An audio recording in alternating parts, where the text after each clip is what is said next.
And we are back with the fourth segment of the GSMC Sports Podcast, presented by the GSMC Sports Network.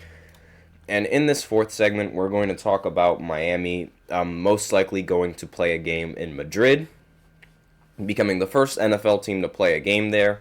Before I do that, though, I want to answer Fettuccini's question in the chat. He's wondering who's going to go to the Super Bowl. I think that this Super Bowl, from the beginning, I thought it was going to be Ravens-Lions, but it's either going to be them. I still want to think that it's going to be the Ravens or the Lions, but I also do not want to lack faith in Patrick Mahomes because he is that guy in the postseason. He's like a boogeyman over there. So I really want to say Ravens Lions Super Bowl, but I would not be surprised if it ends up turning into a Chiefs versus Lions Super Bowl where everybody in the world is going to want the Lions to win as opposed to the Chiefs winning. And personally, I would much rather see the Chiefs win because I do not want to see a bunch of Detroit fans just screaming their heads off at the fact that they finally won a Super Bowl after being in the league since like 1950 something or whatever. But again, the 2025 season, Miami is going to try playing a game in Madrid, and they're going to be considered the home team over in Madrid. And this stems from what the game represents for the NFL's top international market, which is surprisingly the Hispanic market. The connection between Miami and Madrid bridges an ocean, uniting a shared culture, which is a culture that likes the NFL. And to be honest, it makes sense why a lot of fans of Madrid are going to end up being fans of Miami because I don't know if it has entirely to do with this, but we know Lionel Messi, he plays for Inter Miami in soccer right now.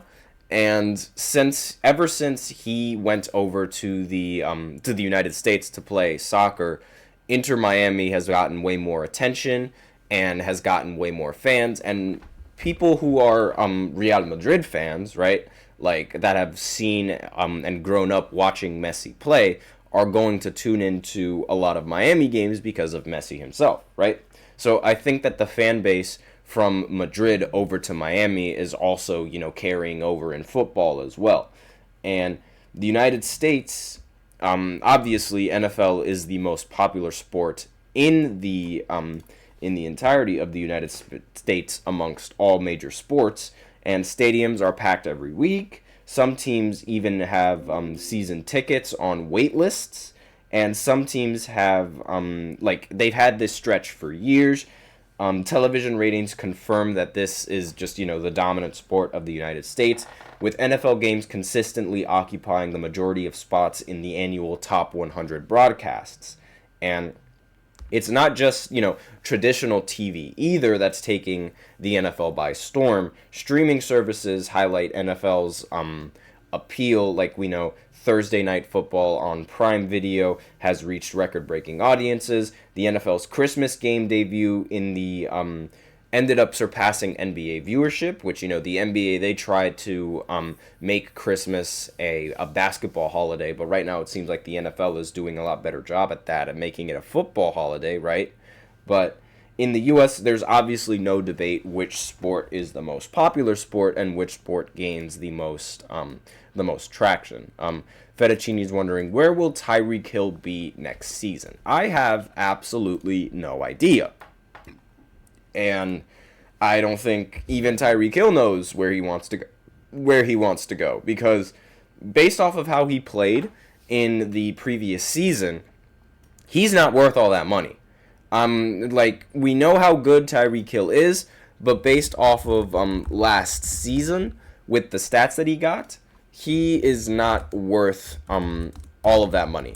Like just off of last season alone, he's not worth that kind of money. And it's really I feel like a lot of teams are going to feel like it's going to be a little bit of a risky move to try and pay a wide receiver who's making as much money as he is.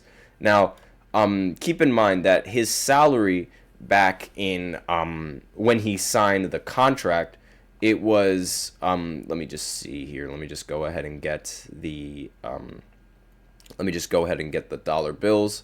He signed a 3-year, $90 million contract with the Dolphins, which includes a $7 million signing bonus, $59 million guaranteed, all that stuff. That's a lot of guaranteed money given to somebody who put up less than mediocre numbers and did not even make it to the to an all-pro team, did not make it to the Pro Bowl, did not get any accolades in this season whatsoever. Again, this is a very bad season. From going off of 2 straight seasons, averaging 1,700 receiving yards, and even despite that, 2 seasons before that, where he got over 1,000 yards in the air, he only recorded 959 receiving yards in this season, only 81 receptions, and even in the even in the years where he's recorded at the very least 80 receptions, he does get 1,000 yards in that season, but he did not do so in this one. He also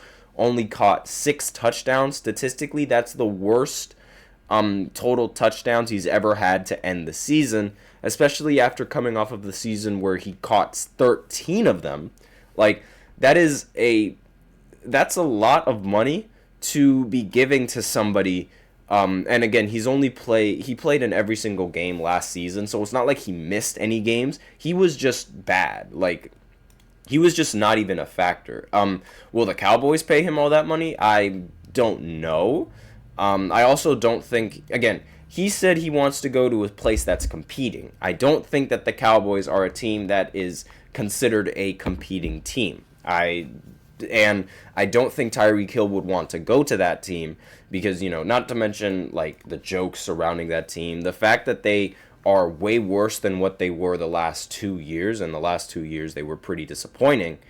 And I don't know if Tyreek's really going to want to do with that. A lot of people are assuming that he's going to go back to Kansas City to try and win some championships and things like that. I don't know if that's really going to happen. I don't know if the Chiefs are going to be willing to pay him that much money, but I wouldn't be surprised. I mean, the Chiefs would have to be a really dumb team to try and not bring Tyreek Hill back in. I mean, that dynamic duo of Tyreek Hill and Patrick Mahomes, it was almost unstoppable.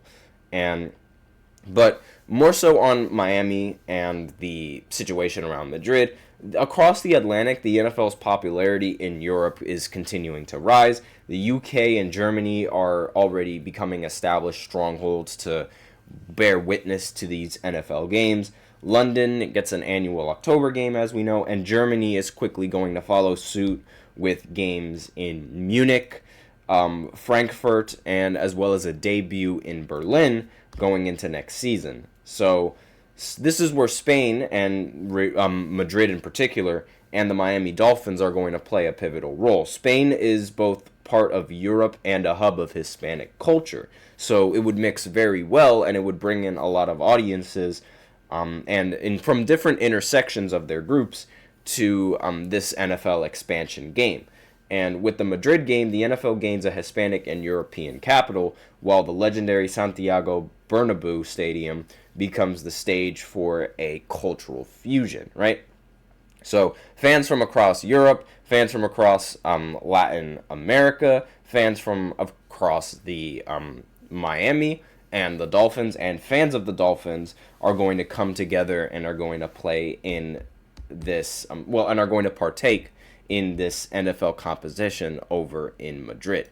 So it's going to be very interesting. Now, Spain is set to become the 6th country to host the NFL after Mexico, Canada, United Kingdom, Germany, and Brazil. All of those countries have hosted an NFL game before. This is a great win for Spain, but it's also a tremendous opportunity and a great win for the NFL overall. Strategically, culturally, and athletically, Spain offers a lot of value, and as much global sports of a powerhouse as any of the other European states. Now, Spain is a perfect partner for the NFL, and it's really it's a really good match, not to mention how a lot of Madrid fans are already fans of Miami and their soccer team. So moving over and being a fan of several Florida teams, there's like 3 of them, it opens up a lot of options and a lot of new fans. So that's all that I have in this fourth segment. So now we're going to go into the fifth segment where I just recap all of the NBA games that took place yesterday. So I'll be right back after this short break. Be sure to stay tuned if you guys are interested. Will the NFL ever do a Pro Bowl in Europe? I doubt that. Even though it would be a lot easier for them to do that than to schedule a game over in Europe. It would be a lot easier for the Pro Bowl to be done over in Europe. I think that's not a bad idea, but I don't think that's really going to attract a lot of viewers. But we'll see how that goes. But we're going to go into this recap right after this short break, so be sure to stay tuned.